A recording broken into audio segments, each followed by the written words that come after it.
Hi, everybody. Welcome back to the Blueberry Pediatric Podcast. Today I have with me Jennifer Sternbach.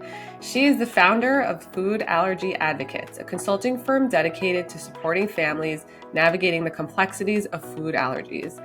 She is a certified holistic nutrition practitioner trained at the Institute of Integrative Nutrition and holds a culinary arts degree from the Institute of Culinary Education. As a food allergy parent herself, Jennifer recognized a significant gap between medical recommendations and the practical day-to-day management of food allergies. Through Food Allergy Advocates, she bridges the gap, offering families real-world guidance, resources, and strategies to help them manage food allergies safely and confidently. Welcome, Jennifer. Hi, thank you so much for having me. I'm so excited to be a part of this. Me too. I know so many friends personally who deal with this. I know so many patients who deal with this. And I think with all there is available, along with all that isn't available out there for support for these families, what you're doing is actually so important and needed. Thank So I'd you. love to hear how you got into this and what drove you to starting this mission of yours. Yeah, absolutely. So I've had dietary restrictions for many years. It took me a long time to figure out what exactly those dietary restrictions were. I had to do some major elimination diets and finally found the root cause of what my issue was. My husband has Crohn's disease, and my son was diagnosed with a serious dairy allergy. And I already had the culinary arts background, and I was always trying to figure out how to cook delicious meals for my family that had so many different dietary restrictions. And I found that, this wasn't easy. And even though I had that background of the culinary stuff, not everybody has that and that education behind them. And it is really overwhelming and very isolating when you are given a diagnosis and it's your responsibility to take care of your child and make sure that they're safe all the time. And you certainly don't want to be the reason that they're accidentally exposed to something. So that's why I just knew that there was a need for something like this, because when I was looking for resources, there was nothing to be found. You could go to a nutritionist who are great, but not necessarily well versed in allergies specifically, or Google. And that was really it. And it's figure it out on your own, because after that initial diagnosis from an allergist, they say strict avoidance for your allergen and best of luck to you. So I just knew there had to be a better way to create a resource for parents who are in need. Yeah, I could see how that is. It's like they're out on their own trying to figure things out, and not everyone either has the resources, the Yeah. wherewithal, the knowledge, the background to really handle it all. What do you see as like the most prevalent common cases that come to you, and how do you handle those?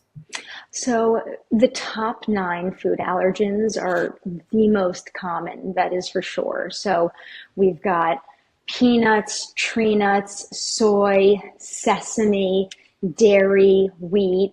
We have crustaceans and seafood. So it's, it's all there. And egg, I'm sorry, I think I missed egg.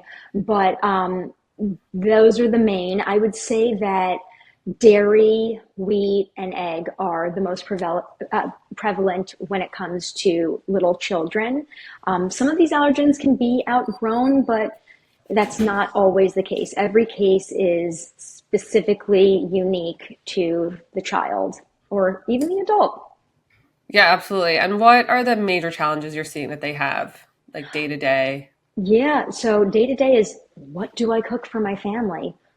What do I do when I go to the store? How do I know what's safe for me in these ingredients? How do I even know how to read what these ingredients are? Because when it comes to packaged items, there are a lot of ingredients that, we're not scientists. A lot of food is now processed and manufactured. So Mhm. what I try to do is I try to do label reading tutorials, explain all of the allergen names that they should be looking out for, anything that could be hidden that they wouldn't necessarily know about, and truly give them safe brand suggestions and teach them to always read the labels because formulations change on a regular basis with Right. manufacturers. So finding foods to eat, whether it's, home cooking or packaged items, that seems to be the most overwhelming part for parents who recently have a diagnosed child, or even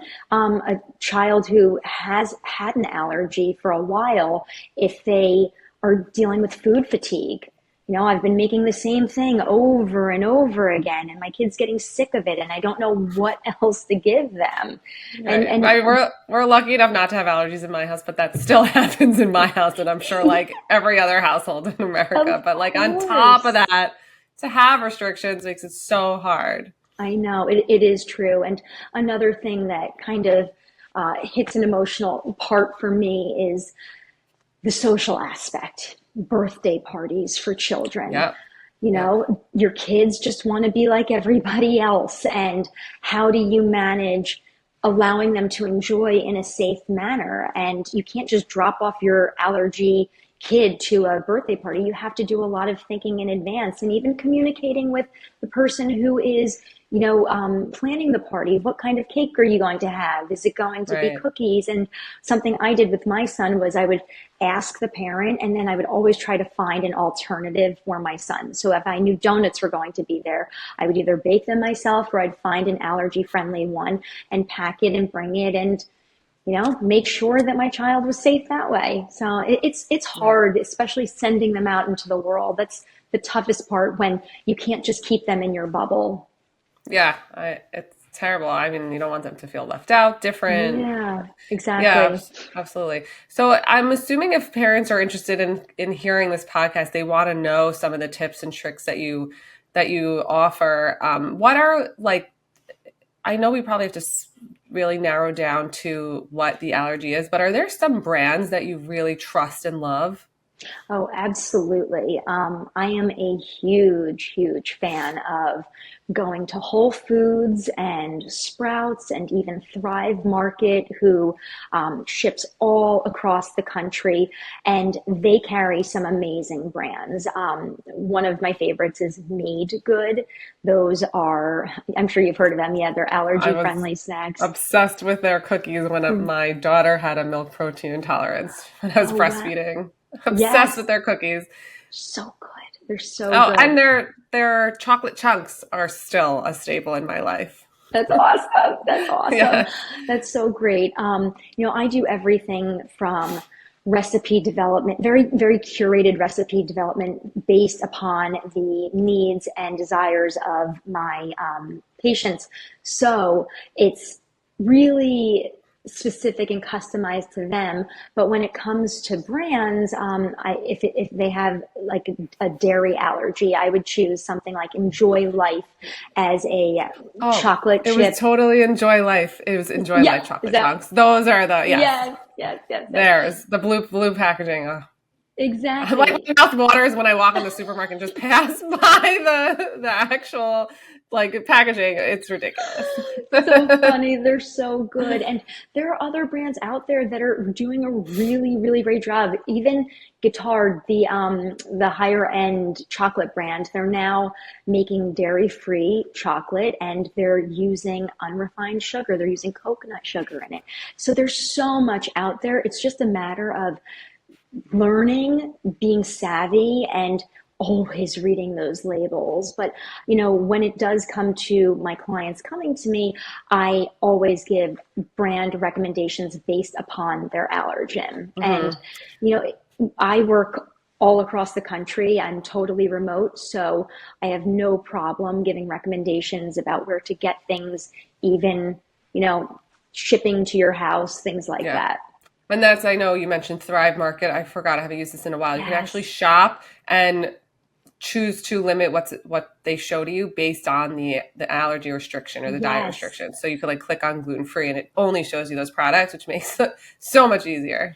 Exactly. And my very dear girlfriend, her name is Jennifer Jacobs, she started a new company called Pure Bellies Marketplace. I don't know if you've ever heard of it, I but haven't. She is a wonderful person who has a great deal of background in the food industry. She created a company that she curates healthy, clean snacks for children and adults. And if you go to their website, you can see and search based upon allergens as well, just like Thrive Market. And everything comes in snack size, so you can try things before like committing to something. And that's another great one that I would recommend to people. Very simple ingredients and Mhm. caters to people who have allergies as well. That's great because I find, especially, and you can correct me if I'm wrong, for gluten-free, let's Mhm. say, they're substituting and they don't add wheat to it, but a lot of the ingredients then in it are not necessarily healthy. So to have Correct. healthy options is also great. And I would assume like a website like that, I would even, without the restrictions, would probably love ideas of these other alternatives out there as healthy snacks for my children. Yeah, that is the goal. I would say nowadays, the cleaner, the better, the less ingredients, we're on the right track. And as long as you can read them and understand what they mean, Right. that is ideal. And when it comes to allergies as well, the simpler the better. It's the truth. Yeah. Yeah, absolutely. So what about what treatments there are available, in the medical field that are offered regularly, and then we'll move on to how we can like supplement those treatments and other ideas out there. Sure, absolutely. So, the first treatment I'd like to talk about would be oral immunotherapy, and that is when an allergist very slowly introduces the actual food allergen to the patient in little micro doses. And it always has to be under the care of a doctor, and you do it over weeks and months, and you are slowly increasing your dosage to desensitize yourself from that allergen. And because you're eating the actual allergen that you are allergic to, there is cause for concern for more of a severe reaction. So all of this is case dependent, and your allergist should be choosing the right form of treatment for you. For example, there's SLIT, that's sublingual immunotherapy. So what they do is they take the food protein that you're allergic to, they put it into a solution, and then they give it to you in a sublingual form under your tongue. And because that's diluted, that is definitely a safer option for somebody who has a much more severe anaphylactic reaction to their allergen.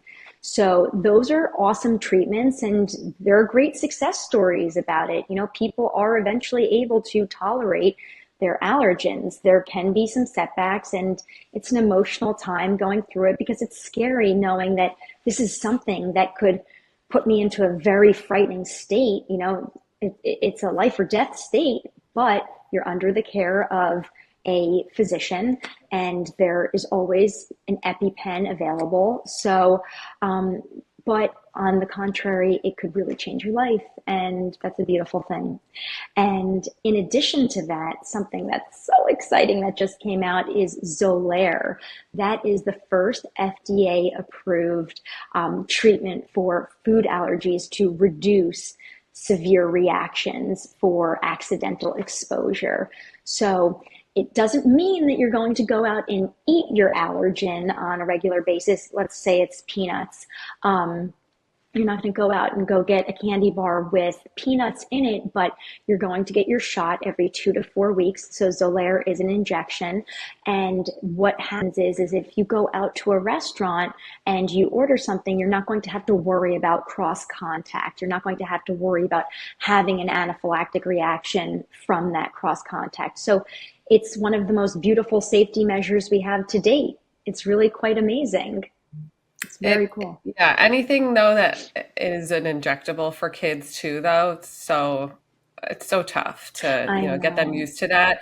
I think a lot of kids probably realize they'd rather the injection, like it's sad they have to deal with that. They'd rather the injection than the potential fear or actual occurrence of an allergic outbreak for them when they're Yeah. not expecting it, or when they're out, when they're being social, when their parents aren't around, whatever it is. But they are meant to, everyone with these allergies are meant to carry around EpiPens, Yeah. which should be prescribed, should be available all the time. And even that has limitations that I think are scary, as to where they're allowed to be available. And can you Yeah, talk a little bit about this? Because, I don't, sure. can all kids carry them in school? Can they have them in camp? But what are the restrictions around that might be causing a lot of anxiety for parents? Sure, no problem. So, yes, an EpiPen is an auto injectable. It usually gets put into your thigh, and after the first dose, if it does not work after 5 minutes, a second dose is administered. And no matter what, after having to administer epinephrine, you always have to go to the hospital just to check vitals, make sure you're doing well. But You can also have a secondary allergic reaction a few hours later that you want to make cor- sure is not going to occur when you're back home or if you don't go. So even if whatever's correct. escalating in the child is getting better because of the epi, we still have to go to the ER. Absolutely, absolutely. So Neffy is an amazing new treatment that just came out. It's really fabulous. It's the first needle-free epinephrine for people with food allergies, and this is quite revolutionary because now people don't need to bring something that has a needle to save themselves from a very scary reaction. And it comes in a pack of two, and it's a nasal spray, and each little package has one spray per package. So if the allergic reaction is still going on, then 5 minutes later, you're allowed to administer the second package of nasal spray. And based upon weight, it will depend on, what milligram you're allowed to have, and you would definitely have to check with your allergist to see what is appropriate for size and weight. But yeah, it's really exciting, and it's about time. Right? Yeah, it's so true. And so what do Yeah. kids do in school? Are they allowed to have it like right on their bodies? Do they have to be keeping them at the nurse? Yes, so that's case dependent. Certain kids will keep like a little fanny pack with them on them at all times, and then others will be able to keep them at the nurse. But it really depends on severity and what makes the parent comfortable and what's appropriate for the child. But if a child is in school with a very severe allergic reaction to a certain allergen, typically they are entitled to have a 504 plan. So that's one of the standardizations that we've put into place. That's the one thing that's really awesome for children. You do have to go through a process with your school to be considered eligible to have a 504 plan. And that basically means that any major life event like breathing and eating are at risk. And I would say that for people who have severe allergies, those are major life events that need to be taken care of. So with the Yeah. 504 plan, they are getting the special treatment that they need and deserve, which means extra education at school with your teachers, with administration, and just understanding what needs to be done in order to keep this child safe, whether it's keeping them at a separate table or Right. during lunch, or keeping snacks in the classroom, peanut free, dairy free, whatever it may be. But these people do deserve special accommodations because this is life threatening. Right. And I think this probably, hopefully, gives parents a little layer of security here that those surrounding their children are well aware of what's going on and have a full plan flushed out for them to be in this environment safely. Exactly, and they so deserve it. So it is important to look into that at your school. And those 504 plans will carry you throughout your school. And if you even change schools, they are, transferable. So that's a good thing as well. Yeah, absolutely. All right, Yeah, so we talked about all the medications. Diagnosis is really with your pediatrician or with your allergist. Some yeah, pulmonologists can do this as well. In order to get the 504 plans, you need the written diagnosis. You need the prescription from the provider, the doctor yeah. giving that to you as well. You fill it, and then you go through the process with the school to get the 504 plans. That's really the order of events that happen. And then so now let's talk about just like out in the wild, how Yeah. parents can help to educate themselves, what tools they should be using that you recommend. Yeah, absolutely. So, thank goodness there is something called the Food Allergen Labeling and Consumer Protection Act that was put into place a few years ago. And it's crazy that it was just a few years ago. Mhm. But what that states is that the 9 top allergens have to be listed on any manufactured product that is in a supermarket. However, that doesn't extend to certain things like eggs or meat or poultry. Those are regulated by the USDA, and if they are pure items, pure ingredients, they don't have to label those items. But even if there was, say, a piece of chicken that was marinated in something by the supermarket and put into a case for you to purchase, even though it had been altered, it doesn't mean that they're going to be sharing what allergens there are on it. So that would be something I would recommend staying away from and staying more towards the packaged items. And they do have to call out if something is gluten free, if it contains wheat, if it contains dairy, soy, any of those specific allergens. And the thing I can't stress enough to parents and patients out there is, even if something that you have eaten time and time again has been safe for you, you must check the ingredients every single time, because manufacturing lines change and they could be using a different facility, which Mhm. has, you know, cross contamination from other products. And it's important to reread all the time. You can never be careful enough. So I definitely recommend double checking, and there's nothing wrong with reaching out to the companies themselves. That is something that food allergy parents have learned to do. You have to advocate for yourself and your child. If you don't Yeah. reach out and ask questions, you're not going to know. And you need as many resources as possible to keep your child healthy and well fed, and for you to not be stressing and know that certain things are safe. And these companies owe it to their consumers to give fair, legitimate answers.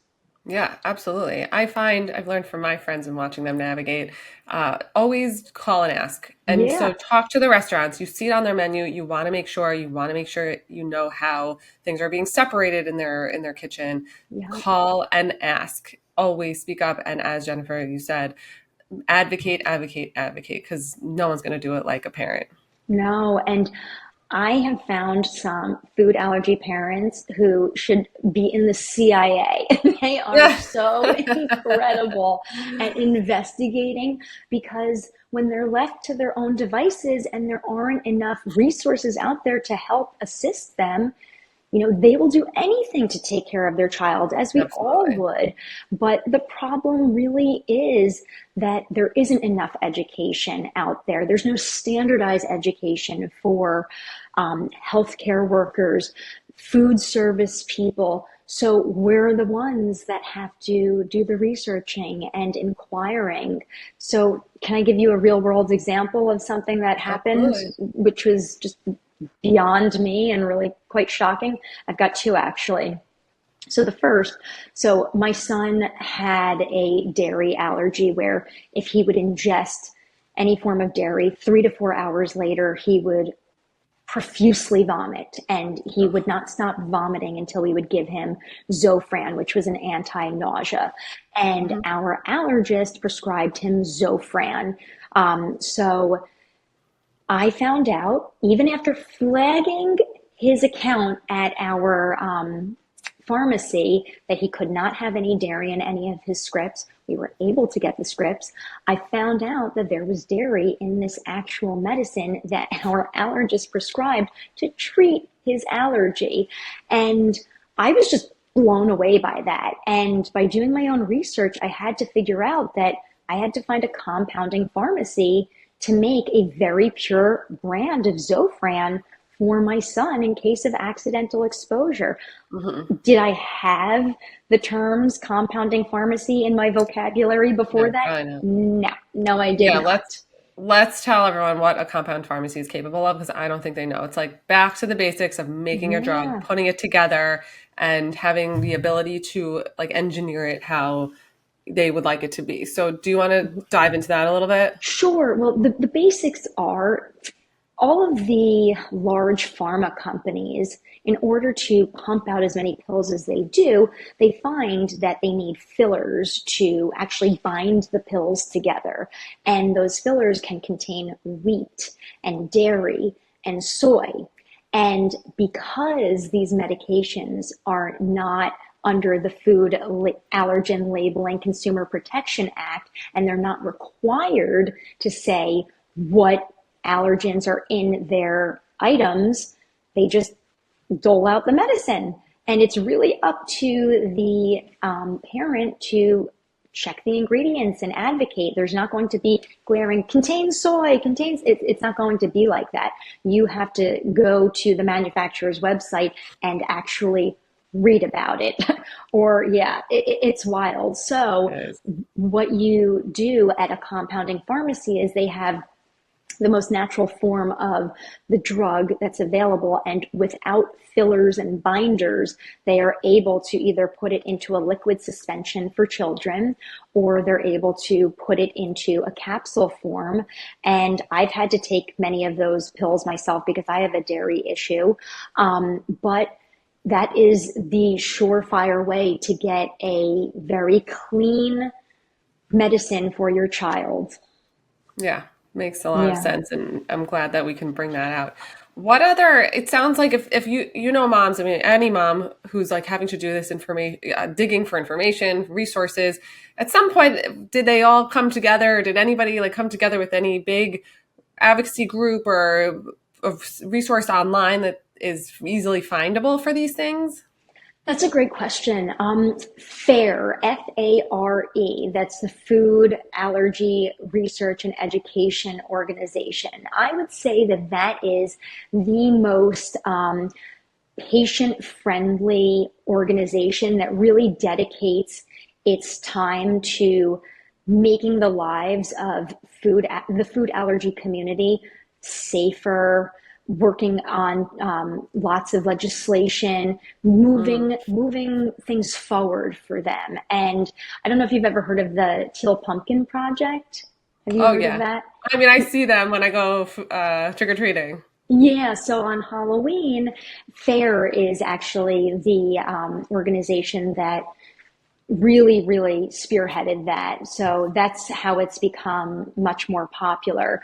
They want all children on Halloween to feel like they can be a part of it. It's inclusive for them. So we put out teal pumpkins at our little Halloween stations, and they're non-food items for the kids who have food allergies, and makes everybody feel like they can participate and have something. So FAIR does a lot of stuff like that. They do work in legislation to move certain laws forward in the system, and they are a great program for advocacy. There's a lot of training that they offer. They even are willing to offer their training to schools and to food service companies, but it's just a matter of knowing about them and finding them. There's Yeah. just not enough widespread knowledge in the US about, what's available for people with food allergies and how to support people with food allergies. Yeah. So we know what exists. We know that there's big holes here. Mhm. What in with you having such a dialed in perspective to this field, are there is there research ongoing, advancements that make you excited about and hopeful for the future? Oh, absolutely. There is actually an amazing company that I've been following for a while. It's called the Food Allergy Fund. Alana Golant, she is the founder of this foundation. She is an absolute powerhouse. Her goal is to find a cure and prevention for anaphylaxis. So her daughter, unfortunately, deals with serious anaphylactic allergies. And what she does is she raises money for research programs to advance food allergy research. It's wonderful. And every single dollar that gets donated goes directly to these research programs. They're working on some amazing stuff like the gut microbiome, things that we haven't traditionally looked at. They're doing some crazy things like a fecal transplant. I'm not sure if you've heard of that, but it's wild and wonderful because we're finding more and more out about the body and where these allergens really come from and how they affect our immune system. They're even working on repurposing drugs for preventing anaphylaxis.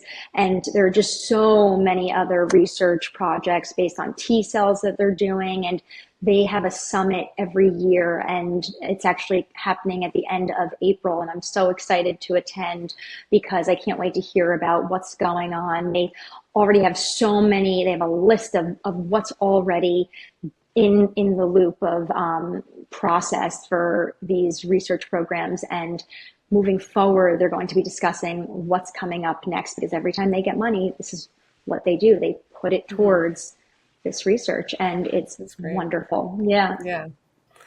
That's awesome. Very hopeful for families. Maybe for the next generation if it takes that long, but at least there's something in the pipeline to really get more resources available to families going through this, because it's probably going to just be more and more that have to deal with this over time. So Unfortunately, true. which we don't know. We also don't really understand as to why this is so prevalent right now.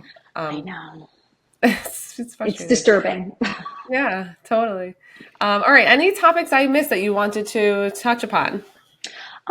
Yeah, something that I think has a lot of potential, but we haven't done enough with is access to emergency epinephrine.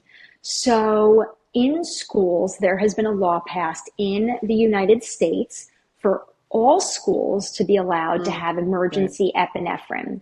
And what that means is it's considered to be undesignated epinephrine, because when you do get an EpiPen, it is given to you with a prescription from a doctor. So undesignated means that it's not for any one particular person, but it is kept in a school for safety measures in case somebody has a severe anaphylactic reaction. And out of all of the states that are allowed to keep emergency epinephrine, only 13 states make it mandatory. And that just really hurts my heart because, what about defibrillators? They're all over. It's a law to have them in any public area in case somebody's having a heart attack. If somebody's having an anaphylactic reaction, why are they not entitled to a life-saving medicine? It's wild to me. And there's another part of that act that would put it through to public places, which would be day camps, youth sports programs, restaurants, sports arenas.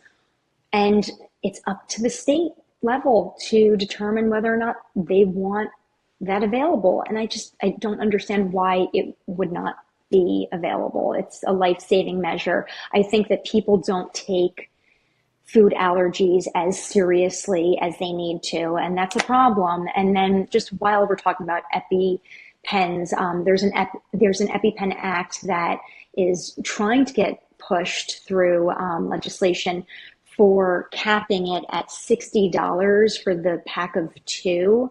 Unfortunately, it hasn't been passed yet. People don't have health insurance sometimes, and it can be extremely outrageous, but why should a life-saving measure be any more than $60? So there's really no reason in my mind why we could not have that law go through. Right. We're talking prices of like $700, and that's wild. And they do expire, so it's not just a one-time thing. Correct. And you know what? Also, just because you have one doesn't mean like you don't want your parent to have one. You need 100%. Right? You need one in school. You need to keep one on you. You want your parent to have one. It's just really important to advocate for the needs of these people because they just deserve to live in a peaceful, healthy place that's supportive of their needs, because it is considered to be a disability when it affects a major life event of breathing and eating. Right. Absolutely. Yeah. All right. Well, thank you so much for joining the Blueberry Pediatric Podcast. This was great. I learned so much. I think this was very helpful for parents as well. Can you tell everyone where they can reach you? Yes, absolutely. You guys can reach me at www.foodallergyadvocates.com. It's an S at the end. Or you could email me at jennifer@foodallergyadvocates.com. Do you have an Instagram? I do. Same. Food Allergy Advocates. Yep. You can find me on Instagram and Food Facebook. Food Allergy Advocates. Yep, exactly. Got it. Great. All right. Well, thank you so much for joining the Blueberry Pediatric Podcast. If you liked, please rate us 5 stars. You can catch us wherever you get your podcast. Brandon, we might have to redo this part, but anyway, thank you so much for joining, Jennifer. Thank you. Thank you all for tuning in to today's episode. Be sure to subscribe to the show for more episodes. And if you love the show, if you haven't already, please be sure to leave us a 5-star review.